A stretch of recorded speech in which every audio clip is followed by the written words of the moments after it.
J'ai 39 ans. Je suis bipolaire, c'est-à-dire maniaco-dépressif. Je crois que je suis né comme ça. À 1 mois, j'arrêtais de respirer jusqu'à me mettre en danger. Pourquoi un nourrisson arrêterait-il de respirer jusqu'à 40 secondes s'il n'est pas déjà un peu fou? J'ai 39 ans et je considère que c'est déjà une victoire. Arkel, attention. Arkel, viens. Mon épouse, Laurence, a 37 ans. Attention, on va chercher. Elle aussi est bipolaire. Donne. Les gens disent que le hasard a bien fait les choses, mais je sais bien que c'est la gémellité de nos 2 âmes abîmées qui nous a réunis. Tu veux un enfant? J'ai une forte envie, j'ai une très forte envie d'avoir un enfant, oui. Que penses-tu du fait que pour nous, donner la vie, ça peut être aussi donner la mort? Je pense que n'importe qui a cette épée de Damoclès au-dessus de sa tête. Tout peut arriver. Je veux dire, une fois qu'on a envie, on est tous susceptibles de mourir du jour au lendemain. Un accident de voiture. Je fais confiance à la vie, mais je suis absolument consciente des risques qu'il y a. Voilà, je le sais.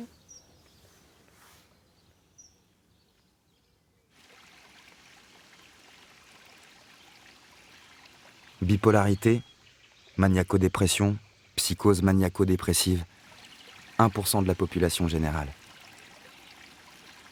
Nous sommes psychiquement des précaires, des SHF, des sans humeur fixe, des girouettes. En flux presque continu, nous passons liquides d'une rive à l'autre, sans autre choix. Parfois doucement, parfois brutalement. Aujourd'hui, je filme Laurence. Elle témoigne pour 2 de notre combat, commun depuis 7 ans. Elle est mon regard de cinéaste sur nos humeurs liquides, changeantes et excessives.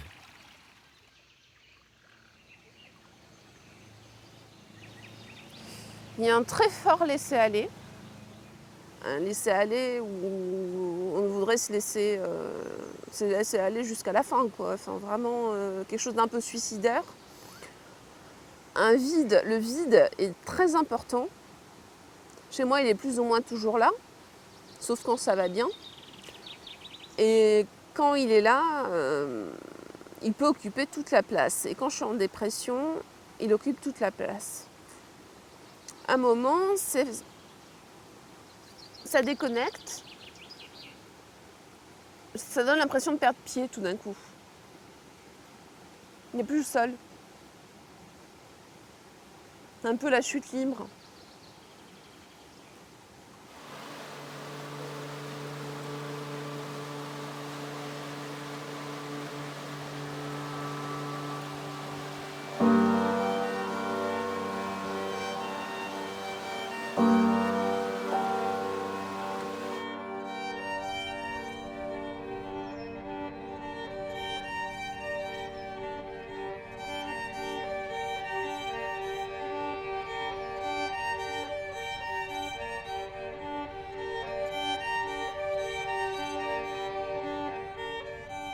Dans la dépression, il y a vraiment une sorte de surmoi critique qui vous dit vous ne pouvez pas, ou vous ne méritez pas, ou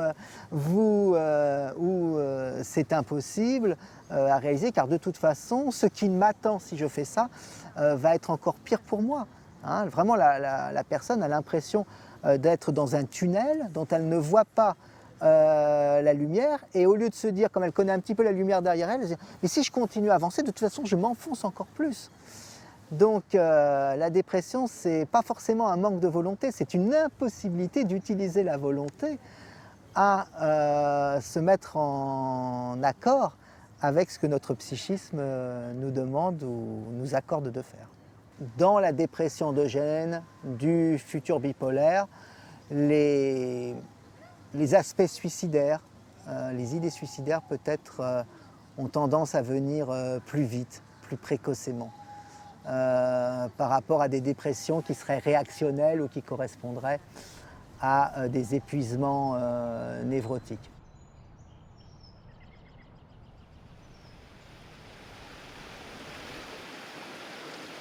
De l'autre côté, face à la dépression, il y a la manie, le surplus, l'excès.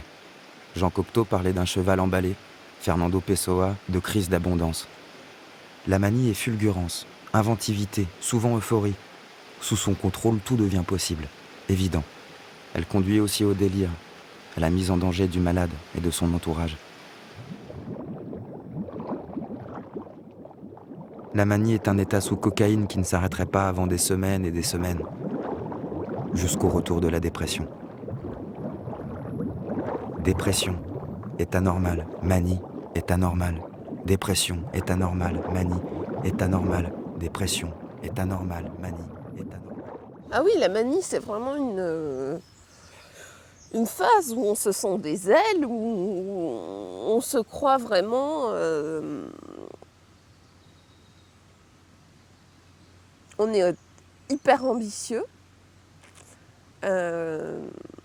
avec le sentiment de pouvoir tout faire, tout réussir, et effectivement sans diplôme, sans travail, déconnecté du réel.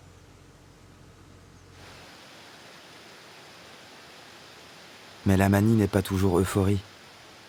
Chez Laurence, elle se manifeste par des idées surréalistes et grandiloquentes, parfois handicapantes.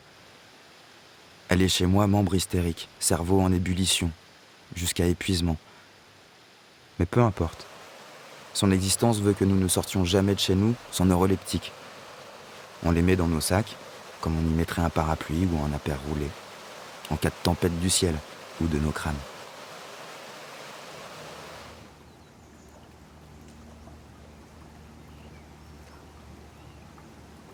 C'est à la fois des visions et en même temps des sensations. Ça me prend souvent sur la route en voiture, avec les poteaux électriques, les barrières, des choses comme ça. Il y a une forme d'agressivité là-dedans. Enfin, c'est des images d'une violence extrême. Dans le paysage, je vois des pics, des couteaux, tout ce qui est vertical et pointu, tout ça, ça m'évoque...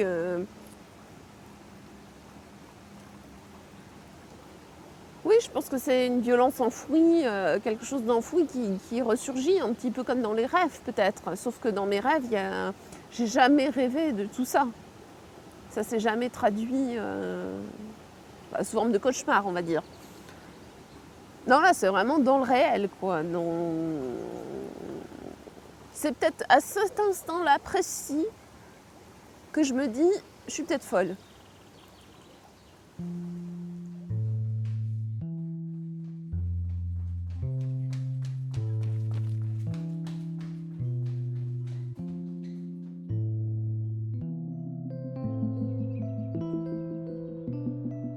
Par moments, je vois devant nous un chemin stable et sûr. C'est quand la maladie est absente, qu'elle se tait. Et puis le lendemain, le surlendemain, parfois le mois d'après, c'est l'abîme au fond duquel on gît à tour de rôle. Muré. Ce mur que nous cherchons toujours par réflexe prétentieux à franchir, oubliant qu'il n'est qu'aspérité profonde. C'est quelque chose dont je ne parle pas beaucoup, ni avec les amis, ni avec la famille. Malgré tout, je ne pense pas en avoir honte. Je l'évoque, mais je n'ai jamais cherché à expliquer en long et en large ce qu'était la maladie. Et eux non plus n'ont pas cherché à savoir exactement de quoi y retourner. Que ce soit les amis ou la famille. Il y a aussi cette peur que j'ai, c'est-à-dire qu'ils minimisent la maladie. Et ça, toujours pareil, en disant qu'il y a des hauts et des bas, que tout le monde peut connaître ça. Et du coup, ça me ferait mal de savoir qu'ils minimisent la maladie alors que moi je la vis, c'est dur.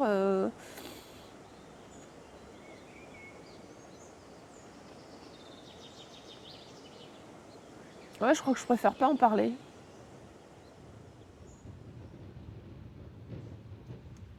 Si la bipolarité peut être étouffée, ces cycles atténués et espacés, elle n'est pas vraiment soignable.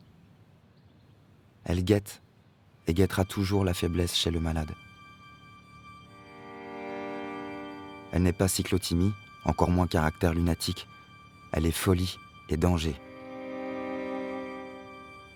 50% des bipolaires font dans leur vie une tentative de suicide. 30% sont réussis.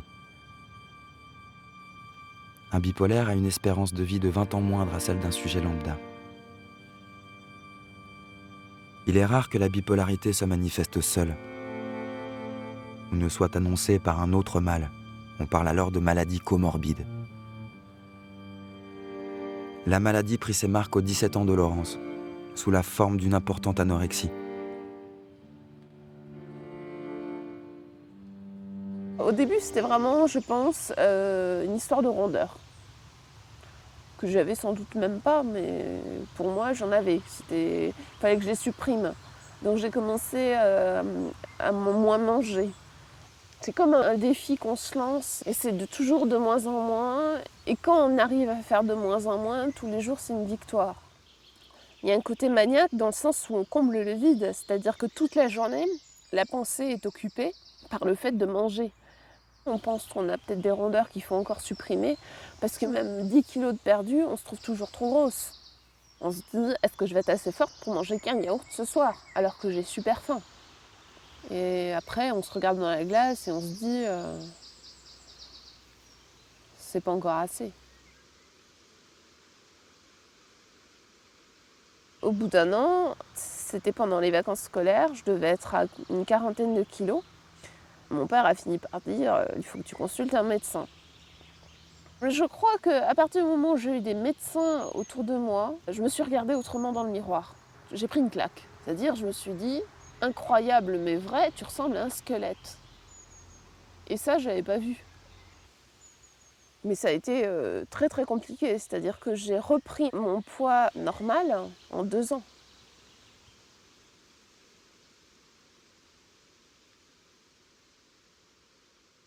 Bonjour à tous, de rares averses au menu ce matin avec des températures qui s'échelonneront entre 15 et 17 degrés. L'après-midi, des risques d'orage sont annoncés avec des températures autour de 20. Attention, la journée est classée orange. Il est fortement déconseillé par Bison Futé de prendre de notre dessin.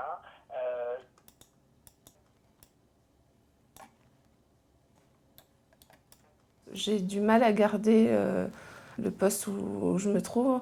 J'ai souvent tendance à vouloir chercher autre chose. C'est-à-dire que la maladie, elle me rend complètement prisonnière. Elle m'empêche de vivre sereinement un poste sur la durée.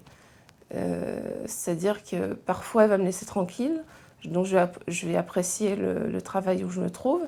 Et puis, d'autres fois, elle revient et je me mets à ce moment-là à chercher plein d'autres postes dans n'importe quelle direction, serveuse, réceptionniste, et surtout des postes qui n'ont aucun rapport avec mes études. C'est-à-dire que j'ai fait Sciences Po et un DEA de droit, et je pense que la maladie m'a empêchée d'accéder à des postes auxquels j'aurais pu prétendre aujourd'hui. Je réfléchis pas, je dis pas ce matin je vais essayer de changer un petit peu ma vie et puis je vais aller voir ce qui se passe ailleurs.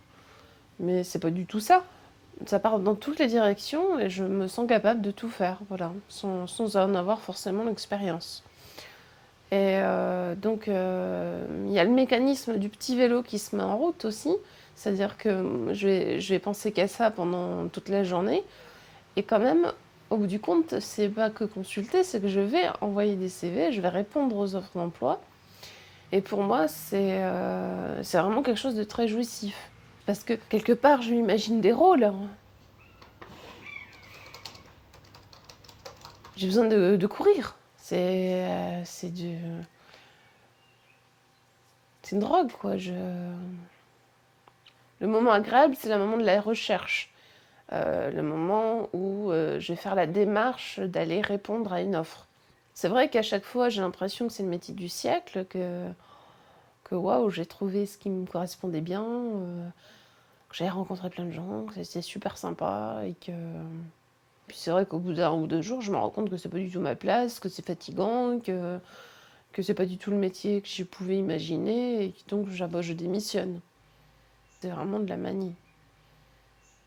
Quelque chose de vraiment compulsif, extrême, excessif et qui mène nulle part.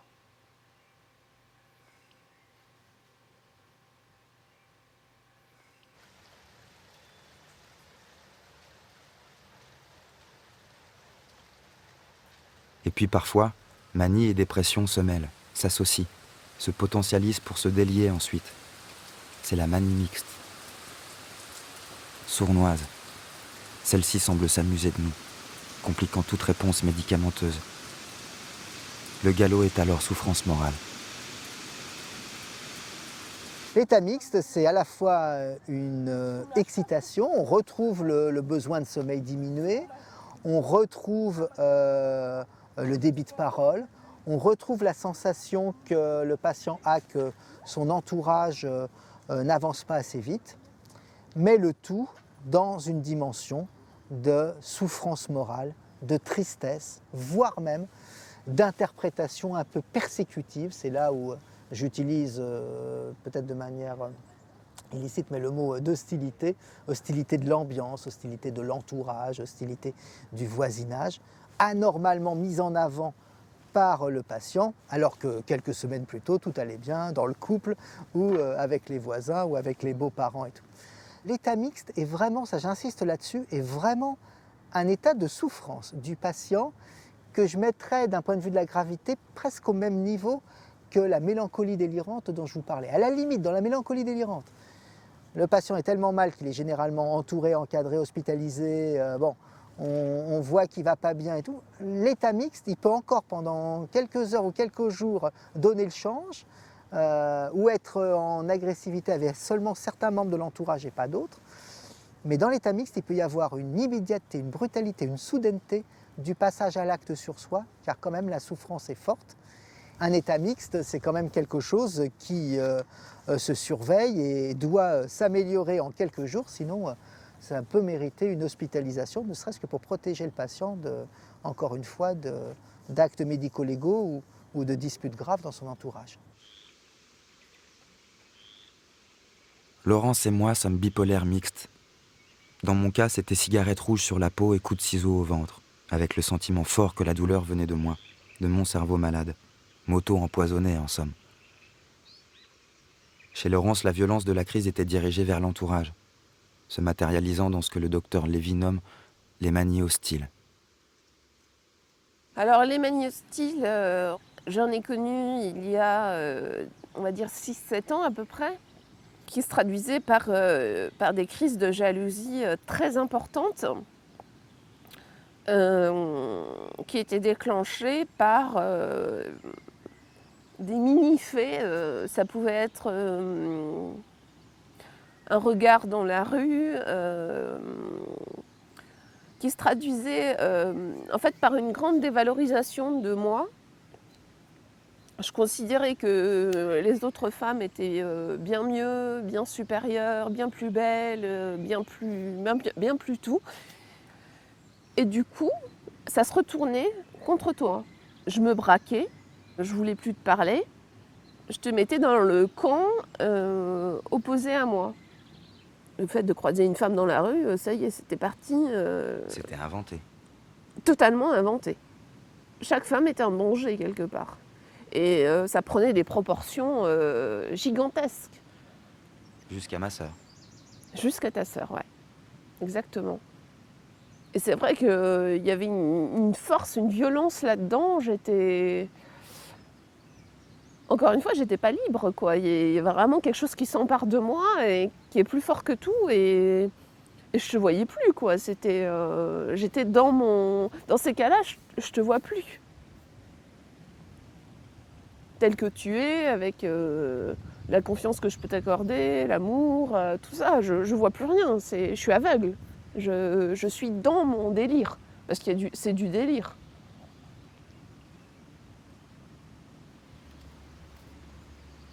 Ces manies hostiles ont fini par disparaître, grâce à toi, parce que tu me parlais énormément.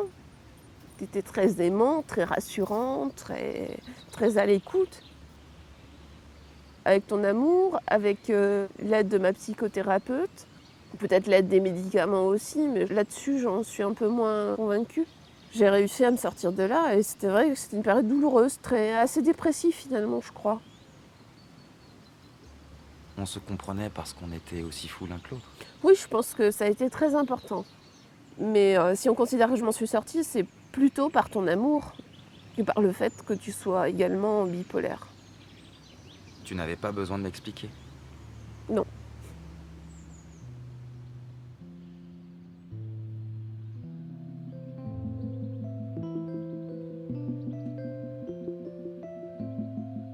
Statistiquement, il y a une possibilité sur 1000 que 2 bipolaires mixtes se rencontrent. Et ce chiffre est ma réponse amusée aux gens qui s'étonnent de l'incroyable complicité qui existe entre Laurence et moi.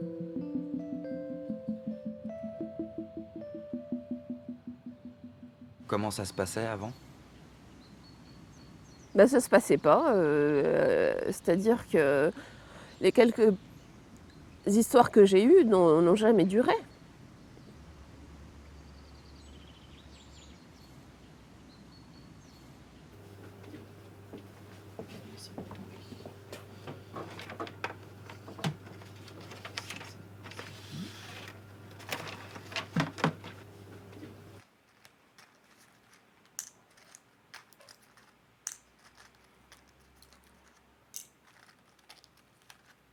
Contre la dépression, les antidépresseurs. Contre la manie, les neuroleptiques. Et pour aplanir les cycles, les régulateurs de l'humeur. Chez beaucoup de malades, le régulateur suffit. Mais pour certains patients, le psychiatre est obligé de composer avec plusieurs molécules. Laurence et moi sommes en trithérapie. Qui dit médicament psychotrope dit souvent effet secondaire. Eczéma, abcès au sein, baisse de la libido, détérioration des reins ou du foie si le traitement est mal dosé, émoussement des capacités intellectuelles, perte de mémoire, vertige, tremblement, réflexes incontrôlés, et j'en passe. Mais on fait avec, gobant quelques médicaments supplémentaires pour contrer les malheureux effets des premiers.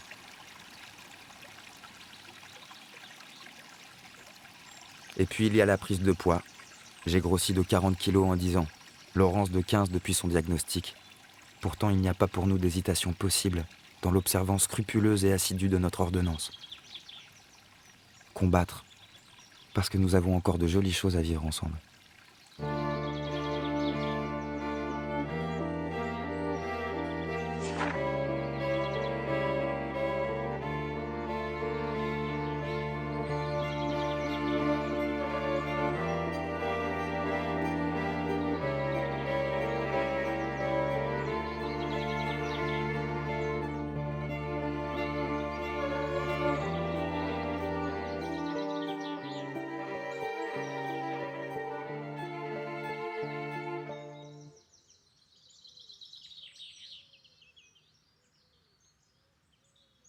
Si un vrai bipolaire arrête son traitement régulateur de l'humeur au bout de 2 ans, il a environ une chance sur 2 de rechuter.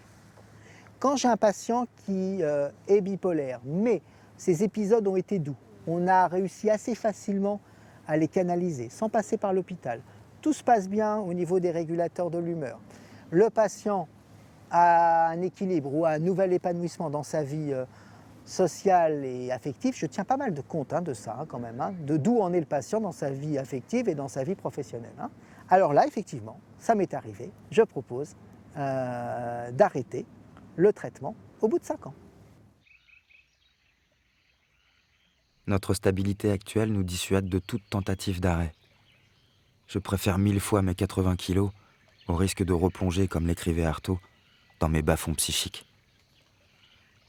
Laurence et moi avons décidé d'entrer en guerre et braquer nos communes armes sur le mal. On a établi pour cela 4 commandements.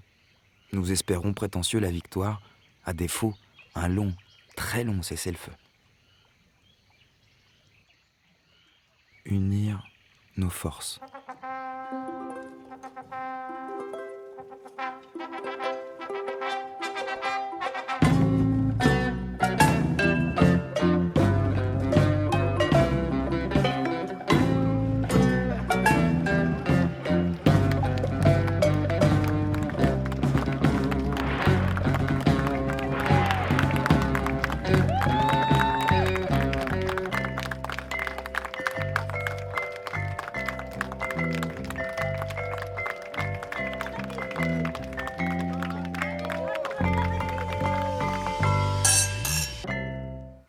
Quand c'est moi qui suis au fond du trou.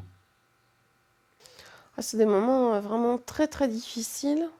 Sans doute plus difficiles que quand c'est moi qui suis en crise. Ça me panique vraiment totalement et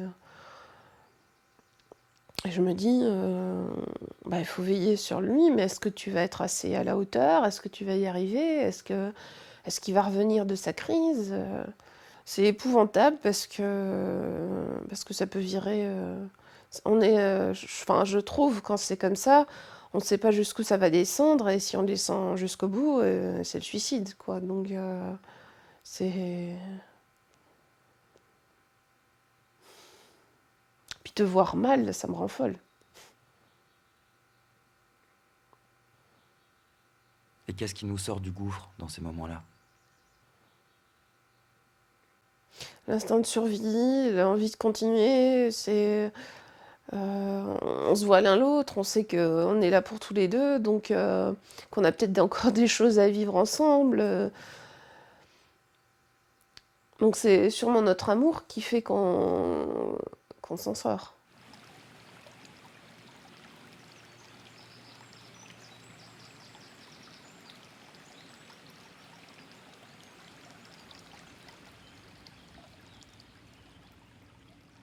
Accepter la maladie.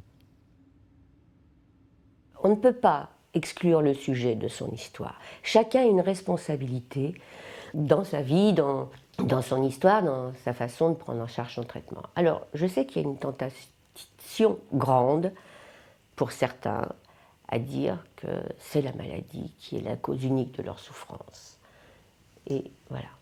En même temps, c'est vrai, mais en même temps, c'est très restrictif parce que, alors, on connaît dans la psychanalyse, ça fait partie intégrante de la psychanalyse, la résistance. Hein. Donc, c'est aussi une façon de résister que de dire ça sans aller voir ce qui se passe. Aller voir du côté de son histoire, bon, c'est être responsable de ça. Et tout le monde est responsable de sa vie. Voilà.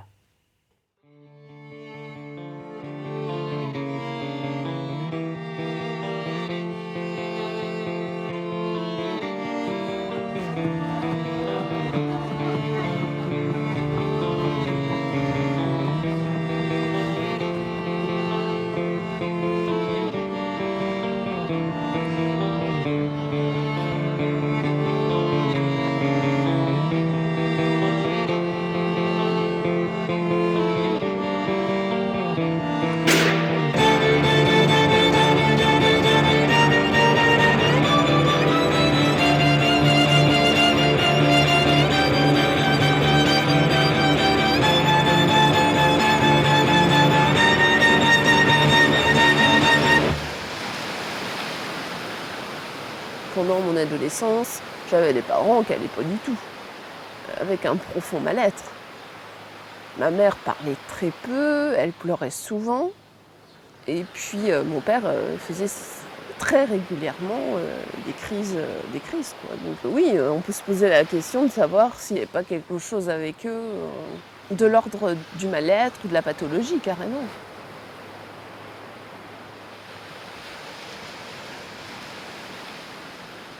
Est-ce qu'il y a des cas de bipolarité dans la famille? Bipolarité, telle que tu m'as décrit le phénomène, honnêtement non. Non? Et des cas de pathologie psychiatrique? Dans la famille, des problèmes ayant nécessité le recours à des soins psychologiques ou psychiatriques, oui. dans la famille de ta mère. Qui? Ta grand-mère maternelle et un de tes oncles. Pour quelle maladie?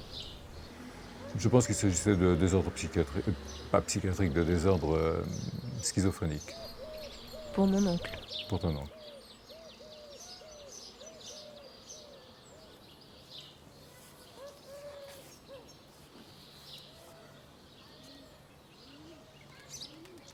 Laurence a été amenée très, très tôt, très rapidement à se construire toute seule.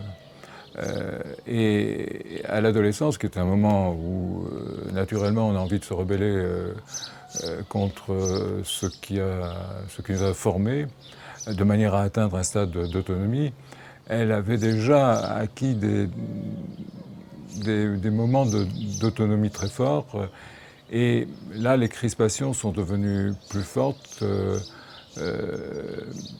Comment est-ce que ça se caractérisait? De manière très, très variée. Ça pouvait être aussi bien, la crispation pouvait se traduire par des moments de silence, de repli, une difficulté à parler, à dire simplement ce qu'elle avait à dire. Mais j'avais déjà rencontré effectivement cette attitude-là par le passé. Et j'étais plutôt triste dans ces moments de silence que contrarié. Contrarié, j'avais aucune raison de l'être. C'est triste.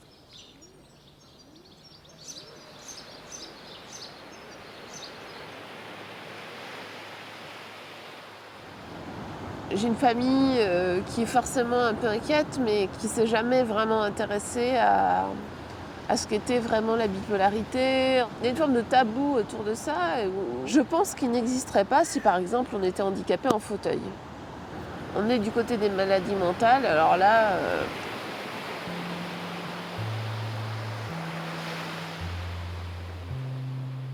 Les crises de mon père, c'était, il exprimait son mal-être par rapport au divorce, par rapport au fait de ne pas nous voir très souvent. Il exprimait vraiment sa haine de ma mère. Voilà, c'était son propre mal-être.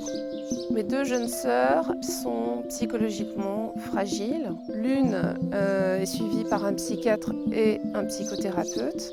Quant à la plus jeune, elle va de mouvement sectaire en mouvement sectaire, elle aussi psychologiquement très fragile. Si le papa a sur un de ses deux chromosomes une mutation, que la maman a un sur ses deux chromosomes également une mutation, que c'est dans le même gène et qu'ils transmettent tous les deux la mutation à leur enfant, ça peut déclencher une maladie, c'est ce qu'on appelle une maladie récessive. Parfois, une mutation sur un seul des deux chromosomes suffit, on est dans ce cas-là sur une maladie dominante, et à ce moment-là, le papa ou la maman est malade et l'enfant est malade également. Ça, c'est la transmission mendélienne classique. Ce qu'on appelle la transmission à hérédité complexe, c'est qu'on ne répond pas à ces lois-là. C'est que des fois, les parents sont malades, mais pas les enfants. Des fois, les enfants sont malades, mais pas les parents. Et des fois, ça saute une, deux ou plusieurs générations. Et en fait, tout ça fait qu'on n'explique pas un schéma simple de transmission. Ça ne répond pas aux lois de Mendel. Et on se retrouve donc dans un système de transmission à hérédité complexe. Alors ça, c'est une notion importante parce que le facteur génétique, d'abord aujourd'hui, ils ne sont toujours pas identifiés avec certitude. Et le facteur génétique ne nous dit pas je l'ai donc je vais être malade, je ne l'ai pas donc je ne serai pas malade. Donc c'est une génétique plus compliquée que ça. Et surtout, c'est des facteurs génétiques qui participent à la vulnérabilité à la maladie en interaction avec des facteurs liés au développement, au cours du développement, notamment du développement neurologique, affectif, et en lien, en interaction aussi avec des facteurs d'environnement. Et j'inclus dans l'environnement les toxiques, les traumas. Enfin, je vous propose une définition de l'environnement qui est très extensive. Une prédisposition génétique, ce n'est pas une maladie purement physique, d'ailleurs, on sait très bien. Il y a des prédispositions génétiques, pas seulement pour la bipolarité, il y en a pour le cancer du sein, il y en a pour... Mais ça ne s'exprime pas forcément. Donc effectivement que ce sont les événements de la vie et tous les aspects, disons, névrotiques qui vont déclencher ou pas. Ça décompense comme une névrose, ça décompense. C'est pas une... Voilà. Ça s'exprime pas forcément.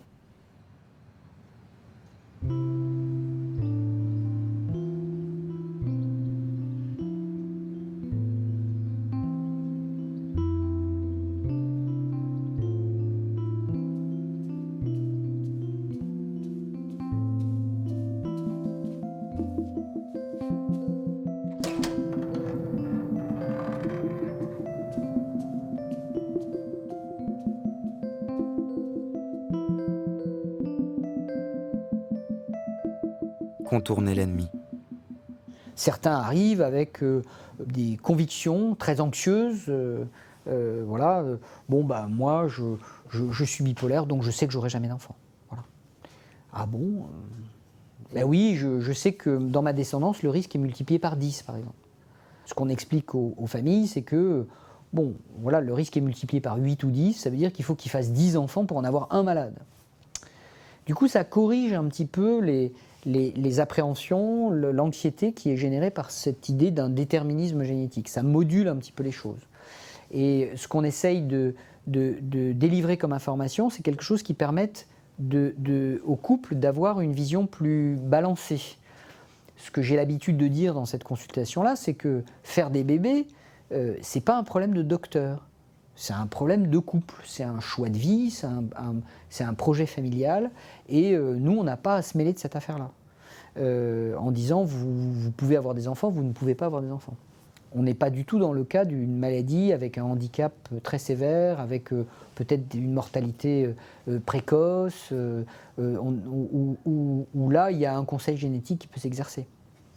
Donc, c'est important dans la manière de délivrer cette information, de restituer au couple une information qui leur permet en réalité de faire un choix d'hommes et de femmes libres. C'est-à-dire, on a été informé des risques, des avantages, des inconvénients, des précautions qu'il fallait prendre, et avec ça, nous allons prendre notre décision. Mais notre décision ne sera pas fondée sur des idées fausses. Quelles données a-t-on avec 2 parents bipolaires ? Donc il y a un risque beaucoup plus important dans la descendance. Donc les données dont on dispose dans la littérature épidémiologique sont beaucoup moins nombreuses, mais les quelques données dont on dispose montrent que le risque est au moins 2 fois supérieur. Donc il y a des chiffres avancés de 30% de patients atteints de troubles de l'humeur dans la descendance. Ça fait 3 enfants sur 10. Donc un risque beaucoup plus important, mais est-ce que ça change vraiment le raisonnement ? Et puis surtout, une fois qu'on a convoqué ces chiffres, ces statistiques, on n'a pas avancé d'1 millimètre pour ce qui est de prédire le risque de l'enfant à naître. Et ce qui est très important dans tout ça, c'est de jamais perdre l'humain derrière l'étiquette, quoi. Derrière toutes les catégories, les clichés, les classifications. Enfin, voilà. Le grand danger, c'est de perdre l'individu. Nous voulons certes fonder une famille, comme tout le monde, mais nous ne sommes pas tout le monde. Je me sens tiraillé entre le oui qui résonne en moi avec l'irrationnel et l'émotion, et le non que donne à entendre la raison, peut-être l'intelligence. Je n'ai pas envie d'être raisonnable, mais je ne veux pas non plus être égoïste ou aveugle. Questionner l'adoption ou la PMA me paraît être dès lors une démarche généreuse et rassurante. Je pense effectivement qu'on peut accueillir un enfant, que ce soit un enfant adopté ou un enfant issu d'une PMA, on peut lui donner beaucoup d'amour, c'est sûr. Mais la société ne prend pas vraiment en compte les gens comme nous, malheureusement. Et que, effectivement, étant deux bipolaires, de toute façon, effectivement, on n'aurait pas forcément le droit d'adopter. Alors, la question, elle ne va pas se poser en ces termes, si vous voulez, parce qu'on ne va pas demander aux gens un diagnostic. Ni les travailleurs sociaux, ni le pédopsychiatre que je suis qui voit les gens en individuel. D'abord parce que ça fait partie du secret professionnel. Donc, on sait que les dossiers, ils partent partout et ils sont lus par des gens qui ne sont pas des médecins. Donc, il y a quelque chose comme ça qui est vraiment de l'ordre du respect de la vie privée. Ensuite, ce qu'on évalue dans l'agrément, c'est ce qu'on appelle, c'est un terme un peu barbare, la capacité adoptive des parents. C'est-à-dire, parents au pluriel ou au singulier, hein, ou du parent. C'est-à-dire qu'on va essayer d'évaluer comment cette personne pense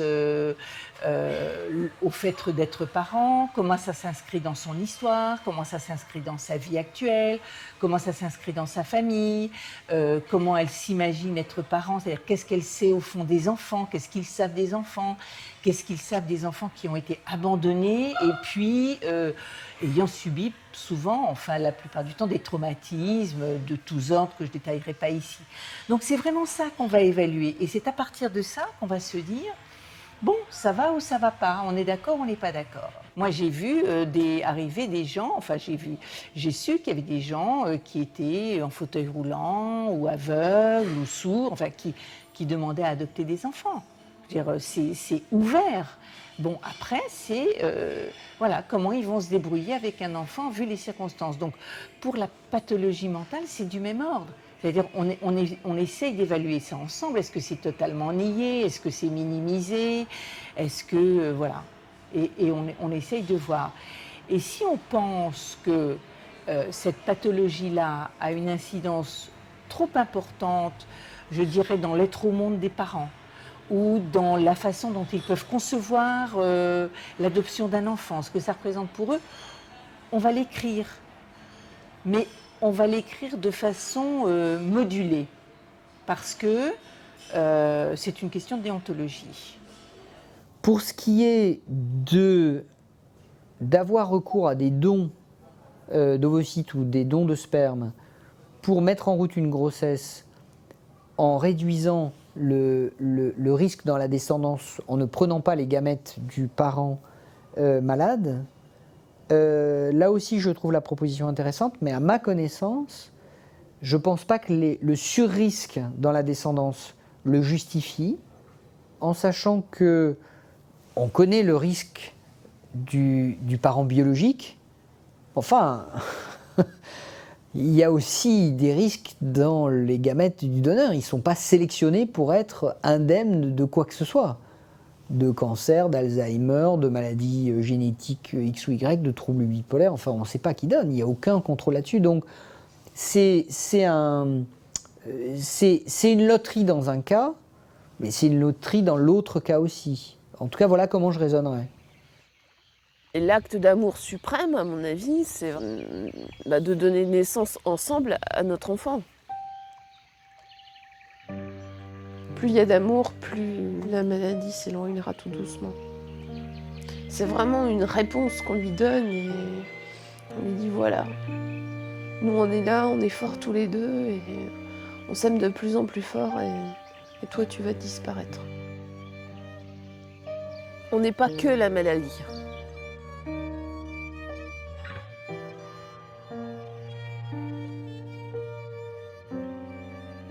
Il y a l'air, il y a le vent, les montagnes, l'eau, le ciel, la terre, les enfants, les animaux, les plantes et le charbon de terre. Le monde entier est toujours là, la vie pleine de choses surprenantes. Je sors de la pharmacie, je descends juste de la bascule, je pèse mes 80 kilos. Je t'aime.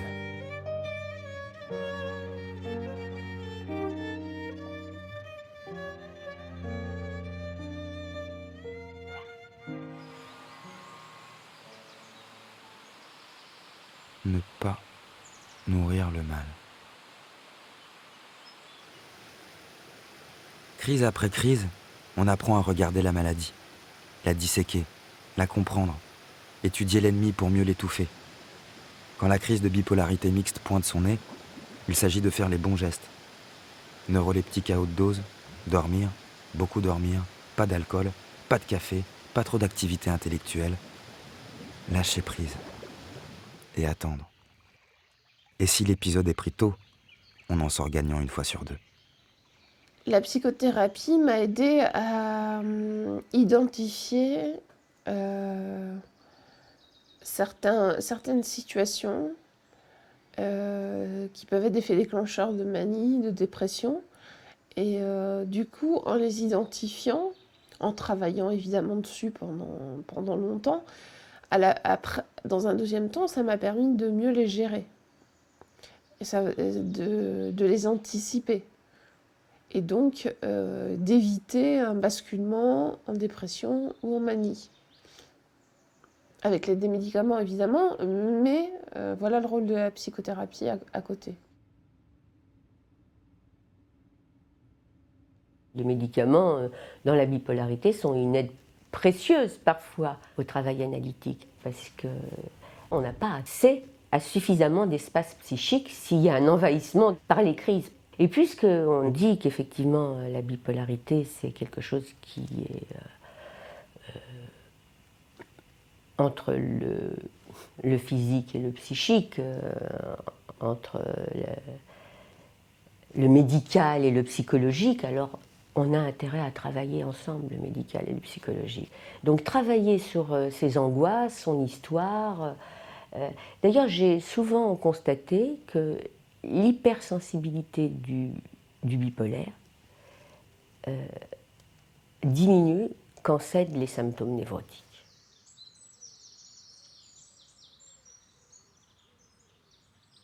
Le risque de bipolarité, disons que voilà, on vit avec, on a la chance de s'être rencontrés, on arrive à faire quelque chose de notre vie, donc je me dis qu'un enfant bipolaire, voilà, il pourra vivre et peut-être qu'il aura la chance de ne pas avoir de fait déclencheur si au moins si nous on veille sur lui et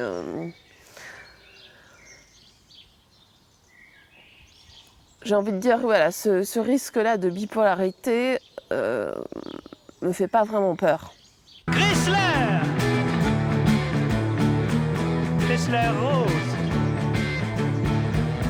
Elle repose sur ses jambes. Oui, je pense qu'avec l'attention et l'amour, oui, la bipolarité, elle est jouable complètement. J'ai tendance à être optimiste, alors peut-être que je le suis un peu trop ou de manière irraisonnée, mais... Chrysler Rose. Je refais mon histoire à l'envers. Je me dis que si j'avais eu une compréhension, des parents présents, un dialogue possible, je pense que voilà, je serais pas comme ça aujourd'hui. Et je pense que finalement, avec des enfants, il y a une forme d'obligation de bonne santé, d'obligation de ne pas laisser la maladie s'installer ou survenir comme ça. Quelque part, c'est vrai qu'en ayant des enfants, si ça se trouve, effectivement, il n'y aura plus de place pour la maladie. Vous dites parents fragiles. Alors ça peut pas être entendu. Je crois que c'est parents conscients qu'il faudrait dire. C'est une question de conscience, de votre rapport à votre vie, à vos difficultés, de votre sens de cette responsabilité-là, quoi. Voilà. Ces parents conscients. Bon, quand on gagne en conscience, d'ailleurs, on gagne forcément en altérité, parce que si vous êtes plus au fait de votre propre place, vous êtes aussi plus au fait de la place de l'autre, hein, et donc on gagne en qualité de communication, en qualité relationnelle. Donc c'est vraiment, pour moi, une question de conscience.